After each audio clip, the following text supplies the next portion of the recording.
Hello everyone, welcome to online academy. तो आज इस वीडियो के माध्यम से हम हिस्ट्री से रिलेटेड कुछ और इम्पॉर्टेंट एमसीक्यूज डिस्कस करेंगे जो कि स्टोन एज से रहेंगे।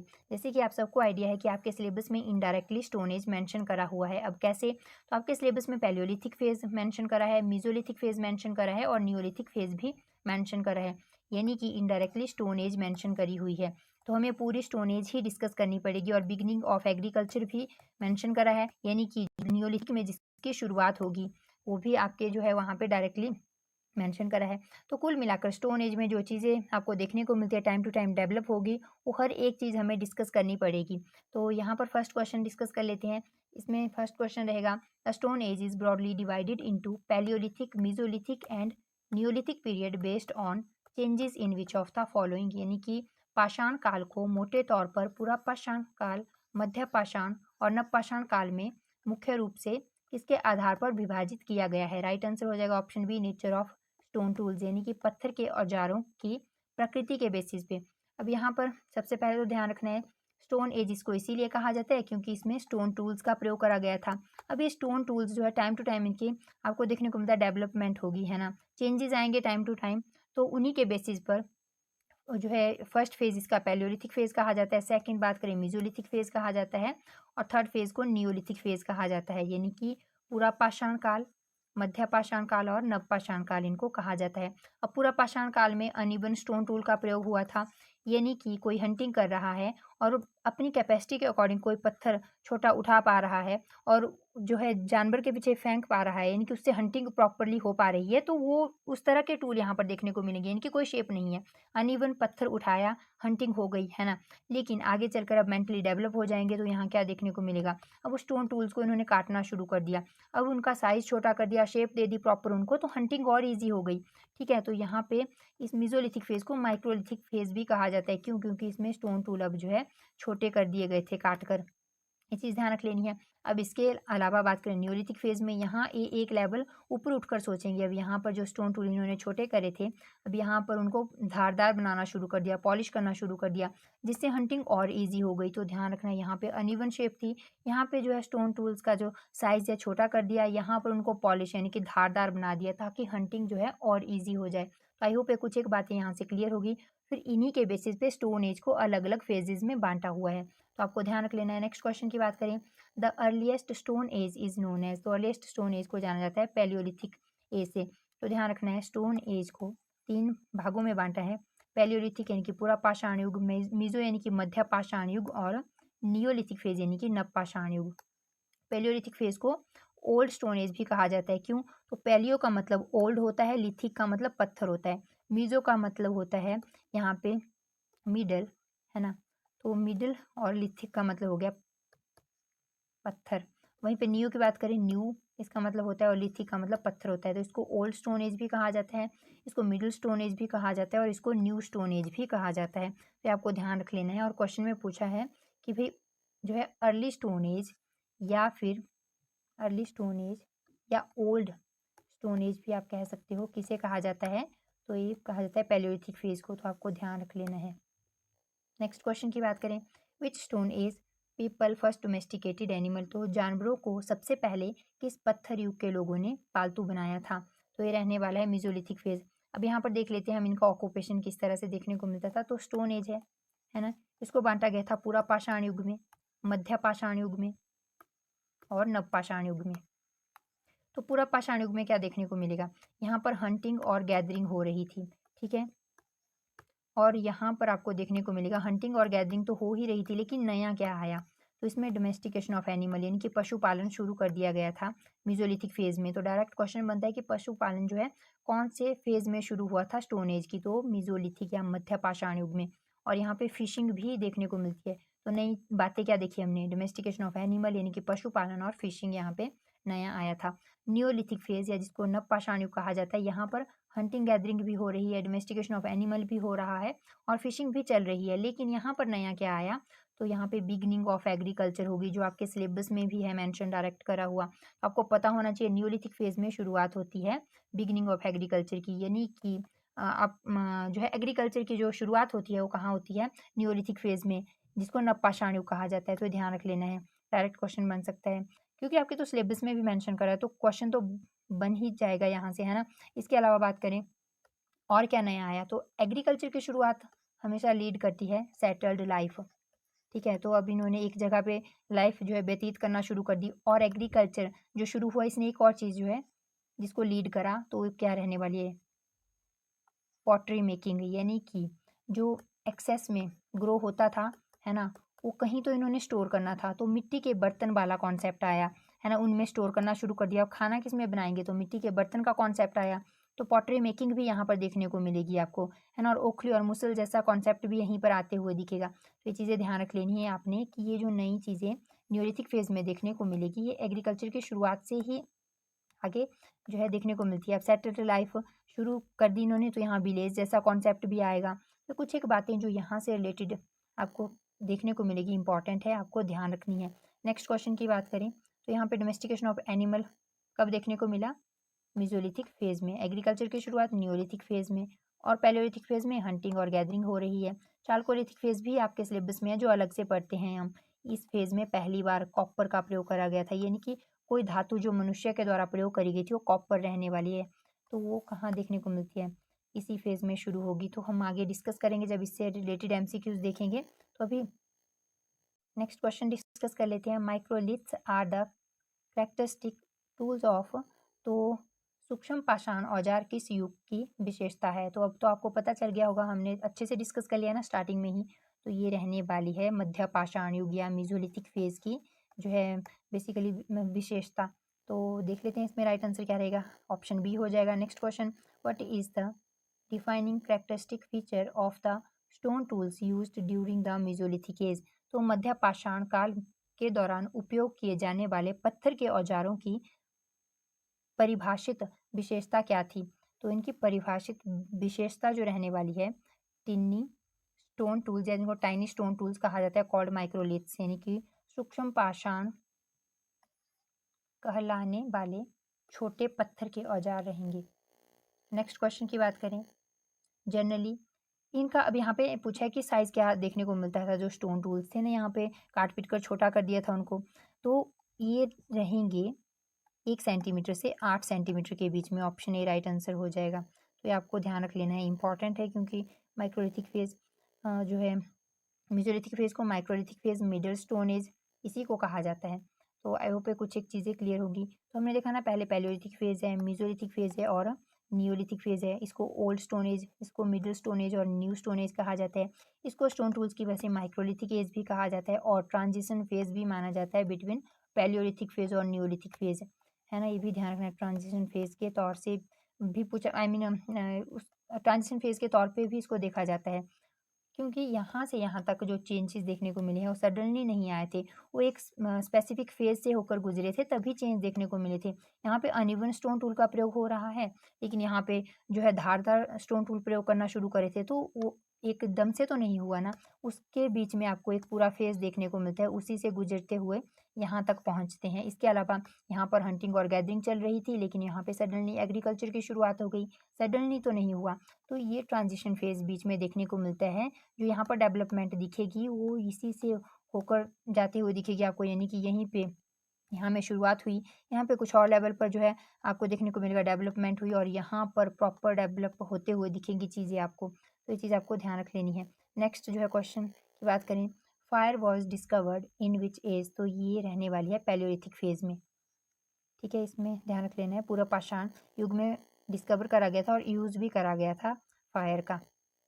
तो अगर बात करें स्पेसिफिक कौन से फेज़ में, तो पैलियोलिथिक फेज़, जिस तरह से हम स्टोन एज को देखते हैं ना, बार बार इसीलिए बता रही हूँ कि आपके माइंड में यहीं पर बैठ जाए, है ना। तो इसीलिए यहाँ पे पैलियोलिथिक फेज़, मेसोलिथिक फेज़ और जो ये नियोलिथिक फेज़ देखने को मिलता है। तो इन स्टोन एज को जिस तरह से 3 भागों में बांटा है, उसी तरह से पैलियोलिथिक फेज़ को भी 3 भागों में बांटा गया है आगे, है ना। इसको लोअर या अर्ली पैलियोलिथिक फेज़ कहा जाता है ना। और यहाँ पर बात करें इसको मिडल पैलियोलिथिक फेज़ कहा जाता है, और इसको अपर या लेटर पैलियोलिथिक फेज़ कहा जाता है।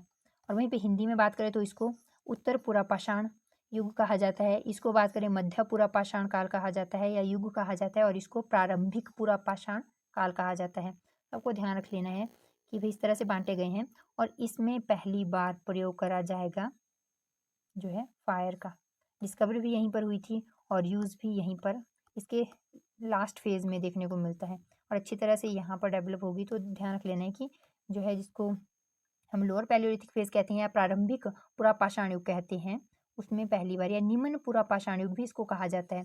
ध्यान रख लेना है यहीं पर पहली बार शुरुआत हुई थी, यानी कि इसको डिस्कवर करा गया था, प्रयोग करना भी शुरू करा गया था। तो नेक्स्ट क्वेश्चन की बात करें, कंसीडर द फॉलोइंग स्टेटमेंट्स। तो यहाँ पे स्टेटमेंट्स देखने को मिल रही है, देख लेते हैं क्या लिखा हुआ है इनमें, क्या मेंशन करा है। Palaeolithic people were Hunter and gatherer, तो बिल्कुल सही है ना, एक शिकारी थे और इसके बाद बात करें संग्रहकर्ता भी थे, है ना, तो हंटिंग करते थे और उसको गैदर करते थे। नेक्स्ट क्वेश्चन की बात करें, सॉरी नेक्स्ट स्टेटमेंट रहेगी fire was discovered in palaeolithic age, बिल्कुल सही है। अभी हमने देखा निम्न पुरापाषाण काल में या जिसको प्रारंभिक पुरापाषाण काल कहा जाता है उसमें प्रयोग हुई है, क्योंकि मैंने बताया पैलियोलिथिक फेज को भी 3 भागों में बांटा जाता है, निम्न पुरापाषाण युग, मध्य पुरापाषाण युग और उच्च पुरापाषाण युग में, या जिसको उत्तर पुरापाषाण युग भी कहा जाता है। तो आपको ध्यान रख लेना है कि भाई इसको भी बांटा जाता है आगे अलग अलग हिस्सों में। तो नेक्स्ट बात करें, नेक्स्ट रहने वाला question, which to prominent Indian sites provide the earliest evidence of animal domestication during the microlithic phase. हमने देखा माइक्रोलिथिक फेज यानी कि मीजोलिथिक फेज भी कहा जाता है इसको, माइक्रोलिथिक फेज भी। तो जो मीजोलिथिक फेज है या माइक्रोलिथिक फेज है या मिडल स्टोन एज है, इसी में तो पहली बार डोमेस्टिकेशन ऑफ एनिमल यानी कि पशुपालन शुरू हुआ था ना। तो पशुपालन इसमें शुरू हुआ था। इसकी 2 इंपॉर्टेंट साइट्स देखने को मिलती है, आदमगढ़ और बागोर रहने वाली है।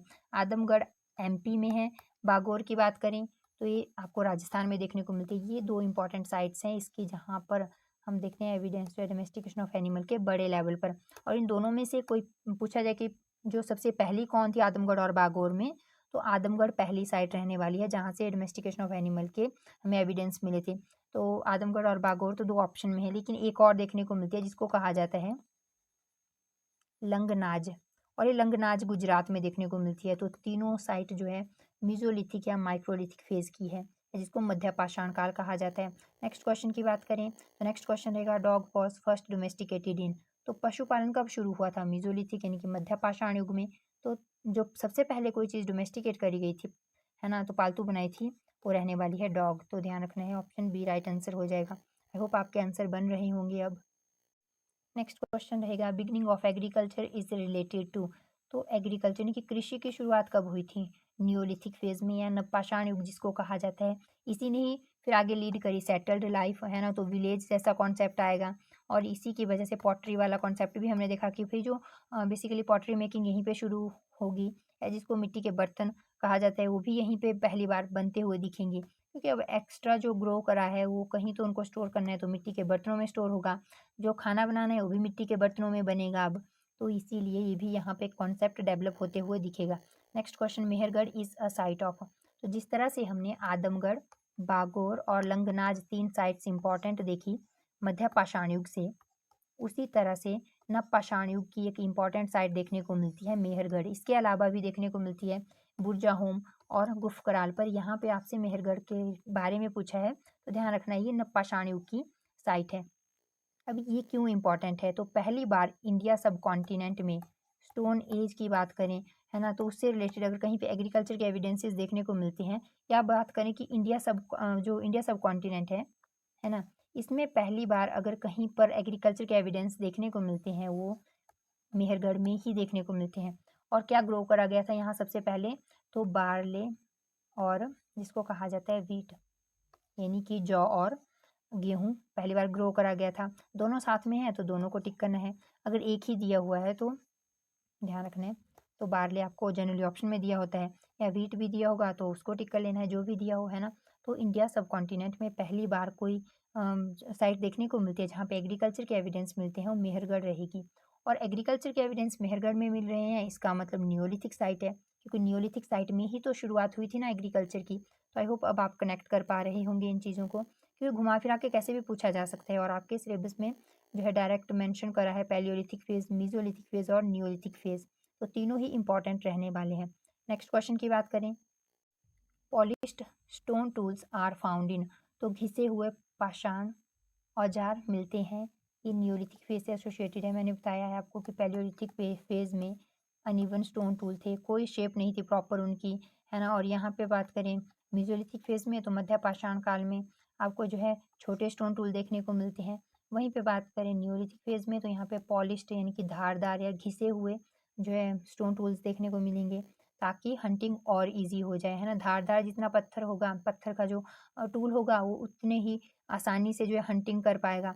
तो ऑप्शन सी राइट आंसर हो जाएगा। Next question, which pre historic site in the India Indian subcontinent provides the earliest evidence of settled agriculture showing wheat barley cultivation। तो भारतीय उपमहाद्वीप का कौन सा प्रागैतिहासिक स्थल गेहूं और जौ की खेती को दर्शाता हुआ बसे हुए कृषि का सबसे पहला साक्ष्य प्रदान करता है? इसमें आपका राइट आंसर क्या होगा? ऑप्शन ए हो जाएगा मेहरगढ़। ध्यान रख लेना है कि मेहरगढ़ इंडिया सब कॉन्टिनेंट का ये जो है पहली साइट ऐसी है जहाँ पर हमें एग्रीकल्चर के एविडेंसेस मिलते हैं। ये हम बात डिस्कस कर चुके हैं, प्रेजेंट डे में मेहरगढ़ में देखने को मिलती है। अगर पूछा जाए जो है पहले नेक्स्ट यहाँ पे वही क्वेश्चन रहने वाला है, तो इसी के थ्रू हम डिस्कस करते हैं। विच न्यूलिथिक साइट इन द बेलन वैली जो यूपी में देखने को मिलती है provided the earliest known evidence of a cultivated rice globally. तो आपको देखने को मिलेगा कि न्यूलिथिक एक साइट देखने को मिलती है कोल्डिबा जो यूपी में है ना। और कहाँ पे बेलन वैली देखने को मिलती है उसमें मिलेगी ये जनरली। आपको ध्यान रखना है कि भाई यहाँ पर ना सिर्फ इंडिया की बात करें, पूरे दुनिया में पहली बार राइस कल्टीवेशन देखने को मिलती है। तो आपको ध्यान रखना है कोल्डिबा रहेगा, है ना। नेक्स्ट क्वेश्चन की बात करें तो नेक्स्ट क्वेश्चन रहने वाला है बुर्ज होम हाउसेज वर। तो ये बुर्ज होम सबसे पहले ध्यान रखना है नियोलिथिक साइट है। अभी हमने क्या देखा, मेहरगढ़ देखी हमने नियोलिथिक साइट रहने वाली है, यानी कि नवपाषाण युग से रहने वाली है। मेहरगढ़ के अलावा हमने देखा कोल्डिबा, ये भी नवपाषाण युग की साइट है। बुर्ज होम भी जो है नवपाषाण की ही साइट रहने वाली है। इसके अलावा बात करें तो गुफ कराल भी रहेगी। ये दोनों कश्मीर में देखने को मिलते हैं, ये यूपी में है और ये पाकिस्तान में है प्रेजेंट डे में। तो इस तरह से भी क्वेश्चन बन सकता है। तो ध्यान रखना है ये किस चीज़ के लिए फेमस थी, क्योंकि न्योलिथिक फेज की साइट है तो यहाँ पे देखने को मिलते हैं पिट ड्वेलिंग्स, यानी कि गड्ढा घर देखने को मिलते थे। अब गड्ढा बनाते थे ज़मीन में और ऊपर से छत डालते थे घास वगैरह की, तो इसी तरह के घर में रहते हुए दिखेंगे आपको ये लोग। तो ये भी आपको ध्यान रखना है कि बुर्ज होम जो है पिट ड्वेलिंग के लिए फेमस थी और गुफ कराल भी उसके लिए फेमस थी, है ना। दोनों ही पिट ड्वेलिंग के लिए जो है फेमस थी। तो आपको ध्यान रखना है कश्मीर में है दोनों। नेक्स्ट क्वेश्चन रहेगा, at which neolithic site in Jammu and Kashmir were domesticated dog buried alongside their master in human grave. यानी कि जो डोमेस्टिकेटेड डॉग देखने को मिलता है वो किसके साथ जो है दफन करा हुआ है, उसके मास्टर के साथ, यानी कि जिसने उसको डोमेस्टिकेट करा था उसके साथ उसको दफन करा है। अभी ये क्यों ऐसा देखने को मिलता है, तो ये तो इनका बेसिकली माना जाता है कि इनका बिलीफ था। यहाँ पे हमें देखने को मिला कुछ एक एक्सकवेशन जो करे हुए हैं, वहाँ पे बर्तन भी देखने को मिलते हैं। तो इनका बिलीफ कुछ और ये चीज़ आपको हड़प्पन सिविलाइजेशन से भी मिलती थी। इनका बिलीफ था जो है लाइफ आफ्टर डेथ वाला कॉन्सेप्ट था। तो ये चीज़ हम देखेंगे आगे चलकर, पर फिलहाल यहाँ पे हम डिस्कस कर लेते हैं कि भाई ये कहाँ से मिलता है इस तरह के जो एविडेंस हमें। तो बुर्ज होम से देखने को मिलता है जहाँ पे डॉग को डोमेस्टिकेटेड जो डॉग था उसको उसके मास्टर के साथ दफन करा हुआ है ना, उसी की ग्रेव में। तो ध्यान रख लेना है। और बुर्ज होम ही नहीं, गुफकराल में भी ऐसा देखने को मिलेगा आपको। यहाँ पे बुर्ज होम ही है ऑप्शन में, तो इसी को टिक कर लेंगे। तो नेक्स्ट क्वेश्चन रहेगा, who discovered the first palaeolithic stone tool जो हैंड एक्स देखने को मिलता है in India at Pallavaram near Madras in 1863। तो 1863 में पहली बार स्टोन एज से एसोसिएटेड एक हैंड एक्स जो स्टोन टूल रहने वाला है हैंड एक्स, उसको एक्सकवेट करा हुआ था। कहाँ से? पल्लावरम मद्रास से। और किसने जो है इसको एक्सकवेट करा था? तो रॉबर्ट ब्रूस फूट ने। ये ध्यान रख लेना है। तो 1863 में मद्रास के पास पल्लावरम में भारत में पहला पुरापाषाण कालीन पत्थर का औजार जो हस्त कुठार रहने वाला है किसने खोजा था? तो रॉबर्ट ब्रूस फूट ने। और इम्पॉर्टेंट है, इसी वजह से इसको फादर ऑफ जो है प्री हिस्ट्री भी माना जाता है। अभी देखेंगे प्री हिस्ट्री क्या है, पर देख लेते हैं नेक्स्ट क्वेश्चन इसी से रिलेटेड है। तो यहाँ पर हम देखेंगे कि फादर ऑफ प्री हिस्ट्री किसे माना जाता है, तो रॉबर्ट ब्रूस फूट ही रहने वाला है। क्योंकि यहाँ पर कुछ एक चीज़ें डिस्कस करनी है तो उनको डिस्कस कर लेते हैं। एक आता है प्री हिस्ट्री, एक आता है प्रोटो हिस्ट्री और एक देखने को मिलती है हिस्ट्री। हिस्ट्री को 3 भागों में बाँटा जाता है। अब प्री हिस्ट्री बेसिकली क्या होती है, तो इसमें आपको जो भी एक्सकैवेट करे हुए हैं, है ना, चीज़ें, उन्हीं से हम हिस्ट्री रिकंस्ट्रक्ट करते हैं, है ना, उसको बेसिकली कंस्ट्रक्ट करते हैं। तो जो हिस्ट्री आज हम देखते हैं प्री हिस्ट्री है, वो जो एक्सकैवेट करा हुआ है ना, उसी से बनाई हुई हिस्ट्री है। उसी से जितनी हिस्ट्री पता चलती है, यानी कि जितनी भी बातें पता चलती है, उसको प्री हिस्ट्री कहा जाता है। अब प्रोटो हिस्ट्री में क्या देखने को मिलता है, इसमें एक तो एक्सकैवेट करी हुई चीज़ें हैं, उसके अलावा कुछ एक जो है आपको रिटन एविडेंस मिलते हैं, लेकिन एक्सकैवेट करी हुई चीज़ों पर ही हम डिपेंडेंट है पूरी तरह से। जो रिटन चीज़ें हैं यहाँ पर, वो हम डिसाइफर ही नहीं कर पाए हैं। अब इसका एग्जाम्पल सबसे बड़ा है इंडस वैली सिविलाइजेशन। इसमें एक्सकैवेशन भी देखने को मिला है, बहुत सारी चीज़ें एक्सकैवेट करी हुई है, उन पे हम डिपेंडेंट है ना पूरी चीज़ें, मतलब हमें कहाँ से पता चलती है, जो हमने साइट एक्सकैवेट करी हुई है वहीं से हम इन्फॉर्मेशन गैदर करते हैं। लेकिन जो हमें मिला है रिटन एविडेंस, जो इनकी इंस्क्रिप्शन मिली है, इंस्क्रिप्शन नहीं, जो इनकी स्क्रिप्ट मिली है, उसको हम आज तक डिसाइफर ही नहीं कर पाए हैं। तो प्रोटो हिस्ट्री वह हिस्ट्री है जिसमें हम एक्सकैवेट करी हुई चीज़ों पे डिपेंडेंट है पूरा अपनी हिस्ट्री को जानने के लिए, और जो रिटन यहाँ पे हमें मिले हैं एविडेंस, उनको हम डिसाइफर नहीं कर पाए हैं, और यहाँ पे हम पूरी तरह से डिपेंडेंट है एक्सकैवेट करी हुई चीज़ों पर ही। तो फ़र्क है, यहाँ पर भी डिपेंडेंट एक्सकैवेट करी हुई चीज़ों पर है, यहाँ पर भी, लेकिन यहाँ पर रिटन एविडेंसेस है, हम उसको डिसाइफर नहीं कर पाए हैं। लेकिन यहाँ पर तो हमारे पास है ना रिटन एविडेंसेस। और हिस्ट्री में हमें क्या देखने को मिलता है, एक्सकैवेट करी हुई चीज़ें। एक तो ये हमें हिस्ट्री जानने में हेल्प करती है जिसमें मॉन्यूमेंट्स है, कॉइन्स हैं, और भी चीज़ें देखने को मिलती है। तो ये चीज़ें हैं एक्सकैवेट करी हुई, उनसे इन्फॉर्मेशन पता चलती है। साथ में यहाँ पर कुछ एक इंस्क्रिप्शन है ना, रिटन एविडेंसेस के तौर पे बुक्स देखने को मिलती है इस टाइम पे लिखी हुई, तो इनको हम पढ़ पा रहे हैं। जो रिटन एविडेंसेस है इस टाइम पे, उनको हम अच्छे से डिसाइफर कर चुके हैं। या कुछ एक चीज़ें हैं जिनको हम आसानी से पढ़ सकते हैं, जैसे संस्कृत, हिंदी, है ना, हिंदी तो नहीं, मतलब कुछ एक जो लैंग्वेज है ना, हिंदी में तो नहीं देखने को मिलती चीज़ें, पर ये बेसिकली आपको देखने को मिलेगा कि इस फेज़ में देखने को मिलती है चीज़ें। तो आपको ध्यान रखना है प्री हिस्ट्री, प्रोटो हिस्ट्री और हिस्ट्री में डिफरेंस क्या है। ये डिफरेंस भी डायरेक्टली पूछा जा सकता है। और यहाँ पर एग्जाम्पल रहने वाला है स्टोन एज, इसमें रहने वाली इंडस वैली सिविलाइजेशन। और हिस्ट्री में बात करें तो यहाँ पर रहने वाली है वैदिक फेज।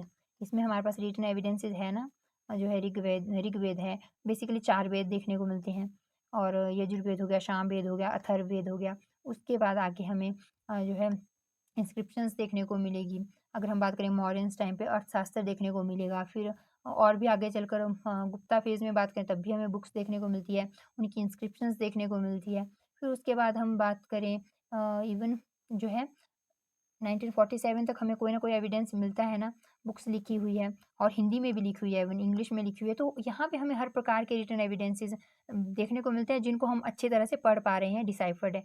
तो ये टाइम इसीलिए मैं यहाँ पे आप लोगों के साथ स्पेंड कर रही हूँ इस स्पेसिफिक टॉपिक पे, प्री हिस्ट्री, प्रोटो हिस्ट्री और हिस्ट्री पे, क्योंकि ये भी इनडायरेक्टली आपके जो सिलेबस में है चीज़ें, तो आपको पता होना चाहिए कि अगर स्टेटमेंट बनी तो आप एलिमिनेट करके आंसर तक पहुँच ही जाओगे कि भाई इस तरह की चीज़ें कुछ हमने देखी थी। नेक्स्ट जो क्वेश्चन रहेगा, which famous Indian archaeologist discovered the prehistoric cave of Bhimbetka in 1957। तो ये रहने वाला है वी एस बांकणकर। नाम थोड़ा अलग है, आई मीन अजीब है। तो बांकणकर करके है एक पर्सन, इसके द्वारा बेसिकली आपको देखने को मिलेगा कि डिस्कवर करी हुई है प्री हिस्ट्री। ये चीज़ आपको ध्यान रख लेनी है ना।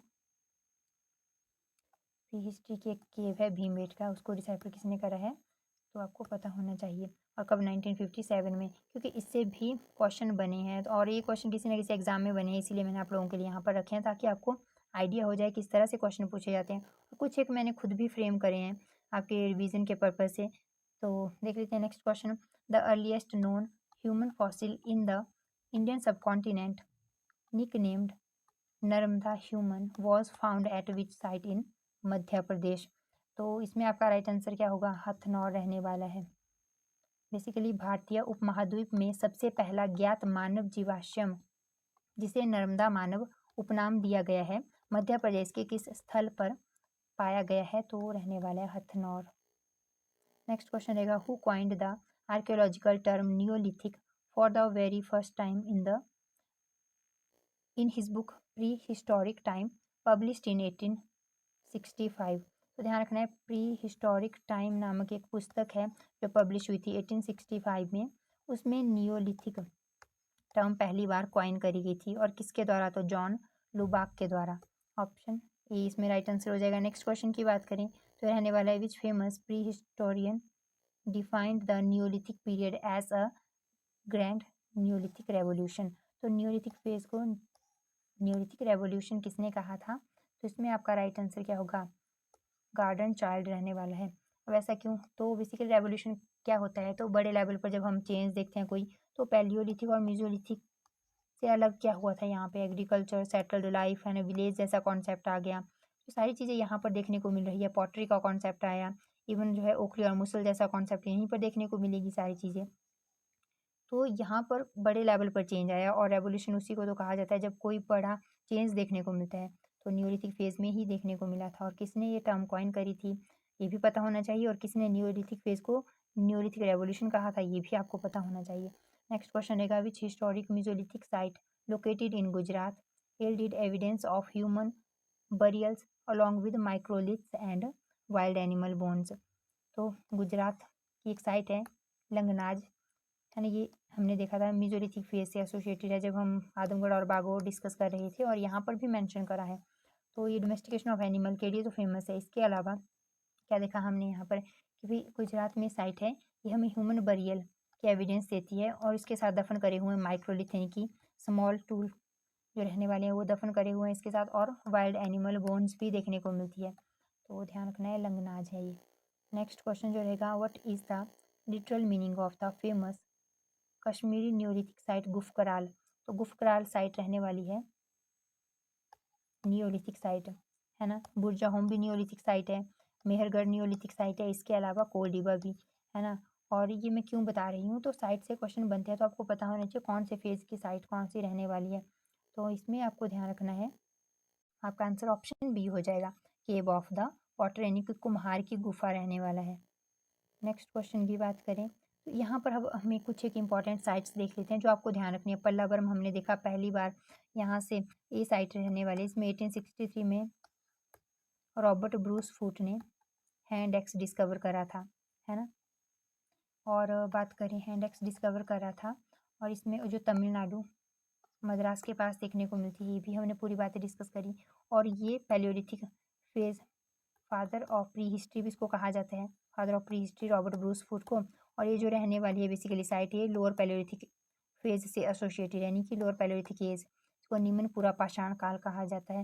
मैंने आपको पहले ही बताया कि जिस तरह से स्टोन एज को 3 भागों में बांटा जाता है पैलियोलिथिक, मीजो और नियो में, उसी तरह से पैलियो को भी 3 भागों में बांटा जाता है।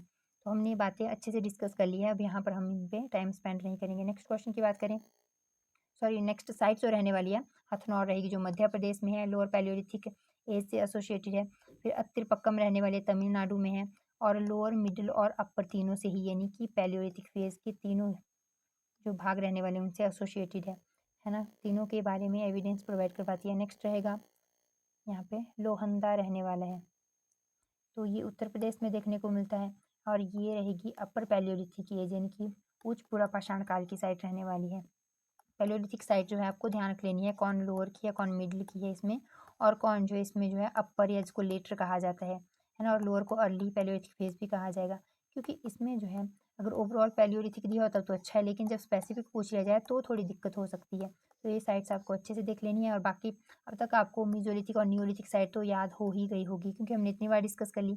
इनको याद करना ईजी है, इनमें कन्फ्यूजन हो जाता है थोड़ा। फिर उसके बाद पाटन महाराष्ट्र में है जो अपर पैलियोलिथिक फेज से एसोसिएटेड है।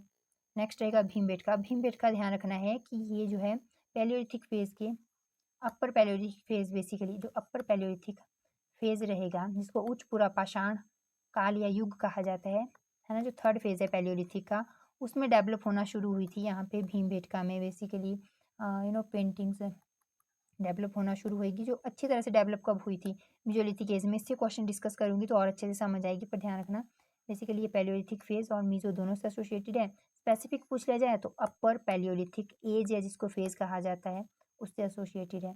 नेक्स्ट रहेगा बागोर, राजस्थान में है, मेसोलिथिक एज से एसोसिएटेड है। आदमगढ़ की बात करें मध्य प्रदेश में है। लंगनाज गुजरात में है, तीनों मेसोलिथिक साइट है। और इसके अलावा एक और मेसोलिथिक साइट रहेगी सराय नहराई, ये यूपी में है, ये भी मेसोलिथिक साइट है।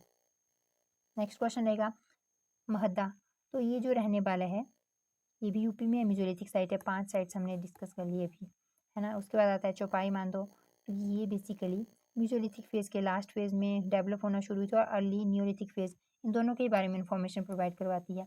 तो आपको ध्यान रखना है यूपी में है ये भी। और उसके बाद बुर्ज होम हमने देखा है नियोलिथिक साइट है, उफकराल नियोलिथिक साइट है, दोनों ही जम्मू कश्मीर में, चिरंद बिहार में है, मिलान के लिए क्वेश्चन बनता है, नियोलिथिक साइट है ना। कोल्डिबा की बात करें तो ये भी रहने वाली है नियोलिथिक साइट।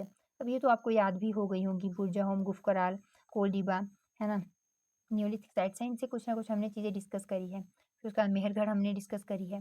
तो चिरंद की बात करें, ये बिहार में रहने वाली ये भी नियोलिथिक साइट है, ये आपको ध्यान रखना है, मिलान में क्वेश्चन बनते हैं। और दाऊजी हैंडिंग करके एक साइट है, असम में रहने वाली है, ये नियोलिथिक एज से एसोसिएटेड है। फिर उतनूर रहेगा, ये भी नियोलिथिक से एसोसिएटेड है, यहाँ पे देखने को मिलते हैं हमें राख के टीले, ठीक है। उसके बाद आ जाता है बुदिहाल, ये कर्नाटक में है, यहाँ पर ये भी नियोलिथिक साइट है, यहाँ पर भी हमें क्या देखने को मिलता है, राख के टीले देखने को मिलते हैं। हलूर की बात करें, नियोलिथिक साइट है। और इसके अलावा आगे हम चालकोलिथिक एज अब डिस्कस करेंगे, जो स्टोन एज से अलग है ना। बेसिकली यहाँ पे कॉपर प्लस स्टोन का प्रयोग करा गया था, है ना, तो इसको हम अलग से पढ़ते हैं। तो ये दोनों से एसोसिएटेड है, हलूर कर्नाटक में है, आपको ध्यान रखना है। तो यहाँ पर हम देखते हैं नेक्स्ट क्वेश्चन। तो नेक्स्ट क्वेश्चन रहने वाला है, which is considered the largest and best preserved Mesolithic habitation site excavated in India। तो ये कोई और नहीं, बागोर रहने वाली है, ठीक है। भारत में उत्खनित सबसे बड़ा और सबसे अच्छी तरह से संरक्षित मध्यपाषाण कालीन आवास स्थल कौन सा माना जाता है, कोई और नहीं, बागोर को माना जाता है। नेक्स्ट जो क्वेश्चन रहने वाला है, और ये सारी की सारी साइट्स जो यहाँ पे एग्जाम्पल में दिख रही, सॉरी ऑप्शन में दिख रही होगी, अब तो आपको समझ आ रहा होगा कि सभी की सभी कौन सी है, मेसोलिथिक साइट्स हैं। तो मेसोलिथिक से क्वेश्चन बना है, यानी से क्वेश्चन बना है, तो उसी की साइट्स वहाँ पे आप लोगों के लिए रखी जाएंगी। तो नेक्स्ट क्वेश्चन जो रहने वाला है, hand axis, clever and chopper were the characteristics stone tools of which specific period. तो हस्त कुठार, बिंदारणी, और इसके अलावा बात करें गंडासा, ये चॉपर होता है ना। क्लेबर, हैंड एक्स और चॉपर, ये तीनों इंपॉर्टेंट है, और ये लोअर पैलियोलिथिक फेज से एसोसिएटेड है। नेक्स्ट क्वेश्चन रहेगा, wide spread use of blades, burin, तो ब्लेड एंड ब्यूरिन एंड इसके अलावा अर्लीस्ट बोन टूल्स प्रयोग कौन से फेज में हुए थे, पैलियोलिथिक फेज में हुए थे, लेकिन पैलियोलिथिक के स्पेसिफिक पूछा जाए तो अपर पैलियोलिथिक फेज में प्रयोग हुए थे। नेक्स्ट क्वेश्चन रहेगा, the middle palaeolithic culture in India is primarily characterised by tools made of stone शाल्क, या जिनको फ्लेक कहा जाता है, हैंड्स नोन एज। तो इसमें आपका राइट आंसर क्या हो जाएगा, इसमें रहने वाला option B, flake tool industry, इनकी शाल्क औजार उद्योग रहेगा। नेक्स्ट क्वेश्चन रहेगा आपका, कंसीडर द फॉलोइंग स्टेटमेंट्स। तो यहाँ पे स्टेटमेंट्स है, देखते हैं। फर्स्ट क्या रहेगी, microliths are characteristic of mesolithic age, बिल्कुल सही है। इसी वजह से माइक्रोलिथ्स जो टूल बेसिकली स्मॉल टूल्स हैं, स्टोन टूल्स हैं, उन्हीं की वजह से मेसोलिथिक को माइक्रोलिथिक एज भी कहा जाता है ना। तो ये तो हमने बात अच्छे से डिस्कस करी है। Neolithic age marks the beginning of pottery, बिल्कुल सही है, मिट्टी के बर्तनों की शुरुआत भी यहीं पर हुई थी। एग्रीकल्चर हो रहा है, तो अब खाना किस में बनाएंगे, मिट्टी के बर्तन में। स्टोर किस में करेंगे, जो एक्सेस में प्रोड्यूस करा गया था, है ना, उस दौरान, तो इसी में जो है उसको स्टोर करा जाएगा। नेक्स्ट क्वेश्चन रहने वाला है, कंसीडर द फॉलोइंग स्टेटमेंट्स। तो फर्स्ट जो स्टेटमेंट रहेगी, neolithic age is known as new stone age, बिल्कुल सही है, आपकी प्रैक्टिस के लिए जो क्वेश्चन फ्रेम करे हैं। Polished stone tools were used in neolithic age, बिल्कुल सही है दोनों, ऑप्शन सी राइट आंसर हो जाएगा। हमने देखा ना, पॉलिश्ड स्टोन टूल जो है का पहली बार देखने को मिलता है न्यूलिथिक फेज में। और नेक्स्ट क्वेश्चन की बात करें, तो नेक्स्ट क्वेश्चन रहने वाला है, कंसीडर द फॉलोइंग स्टेटमेंट, यहाँ भी स्टेटमेंट बेस्ड ही क्वेश्चन है। बेसिकली क्वेश्चन के थ्रू मैंने आपको जो है 2 से 3 बातें रिवाइज करवाने की ट्राई करी है, और खुद से फ्रेम करे हैं मैंने आप लोगों के लिए। जो सारी चीज़ें हमने अब तक डिस्कस करी, अब कितने आपके माइंड में है, तो यहाँ पे अब आपकी प्रैक्टिस हो रही है। बाकी सारी बातें जो हमने देखी, स्टोन टूल जो है अलग अलग देखने को मिलते हैं, वो भी हमने बात डिस्कस कर ली। क्या यहाँ पे डेवलपमेंट होगी टाइम टू टाइम, वो भी हमने देख लिया। क्या नया देखने को मिला है ना, हर एक फेज़ में हर एक चीज़ हमने देख ली। तो अब जो है इनको प्रैक्टिस करना इंपॉर्टेंट है। तो यहाँ पे देखते हैं, first statement, domestication of animal began in neolithic phase, तो पशुपालन की शुरुआत नवपाषाण युग में हुई थी, बिल्कुल सही है। Dog was the first domesticated animal, ये भी सही है, ऑप्शन सी राइट आंसर हो जाएगा। नेक्स्ट जो क्वेश्चन रहने वाला है, तो नेक्स्ट क्वेश्चन रहेगा, consider the following statement. First रहने वाले, mesolithic age acted as transitional phase, बिल्कुल सही है, मैंने बताया था मध्य पाषाण युग जो है पूरा पाषाण और नव पाषाण युग के बीच में जो संक्रमण काल यानी कि ट्रांजिशन फेज़ के तौर पे काम करता है। देखा था ना हमने कि भई पूरा पाषाण युग और नवपाषाण युग में जो चीज़ें देखने को मिली है, वो सडनली नहीं हुई है, यहाँ से यहाँ तक एकदम से नहीं चेंज आ गया है। वो जो है एक स्पेसिफिक फेज़ से होकर गुज़रे थे। उसमें जो है आपको देखने को मिलेगा कि ये पूरा फेज़ है, ये सबसे बड़ा रीज़न है कि यहाँ पर जो आगे डेवलपमेंट होगी नवपाषाण युग में, कहीं न कहीं यहाँ से गुज़रे, तभी यहाँ पे उस लेवल की डेवलपमेंट देखने को मिली। नेक्स्ट जो रहने वाला है, नेक्स्ट स्टेटमेंट है, it connects palaeolithic and neolithic ages, बिल्कुल सही है। तो इसमें ऑप्शन सी राइट आंसर हो जाएगा। नेक्स्ट क्वेश्चन रहेगा, consider the following statements, Neolithic people lived a settled life. सही है, एग्रीकल्चर ने ही तो लीड करा था, है ना, सेटल्ड लाइफ को। Then wheel and pottery were unknown to them, नहीं।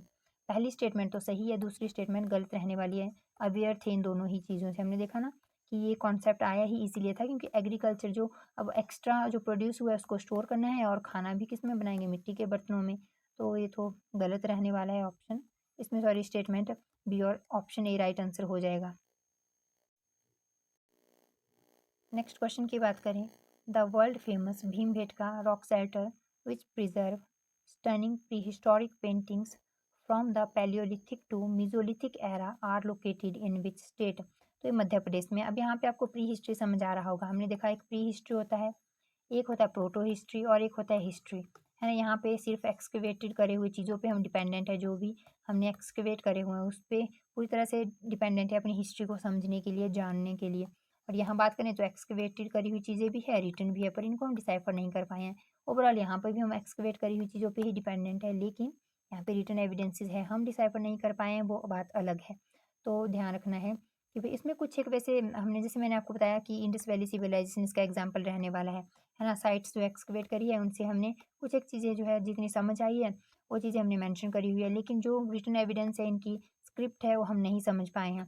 तो ये जो है आपको ध्यान रखना है। इंडस वैली सिविलाइजेशन प्री जो प्रोटो हिस्ट्री का एग्जाम्पल है ना। डायरेक्ट पूछा जा सकता है प्रोटो जो है इंडस वैली सिविलाइजेशन कौन सी हिस्ट्री का जो है एग्जाम्पल है, तो आपको पता होना चाहिए proto history. Pre history stone age आएगी इसमें, और आगे मैंने बताया वैदिक से लेकर पूरा 1947 तक इसी में रहने वाली है, यानी कि वैदिक से आगे जितनी भी हिस्ट्री है ना। अब जो 1947 के बाद भी जो आगे इसमें जुड़ेगी, है ना, या आज तक ऐड होती आ रही है, वो सारी की सारी इसी में रहेगी। अब जितना भी जब तक आगे इसमें ऐड करी जाएगी वो इसी में रहेगी, है ना। इसमें जो एक्सकवेट करी हुई चीज़ें हैं और साथ में जो मॉन्यूमेंट्स है, कॉइन्स हैं, और फिर रिटन एविडेंसेस हैं, अलग अलग टेक्स्ट हैं इसमें। तो सारी बातें हमने देख ली है, तो इसीलिए आपको समझ आ रहा होगा प्री हिस्टोरिक पेंटिंग जब प्रयोग करा है, यानी कि स्टोन एज की बात हो रही है।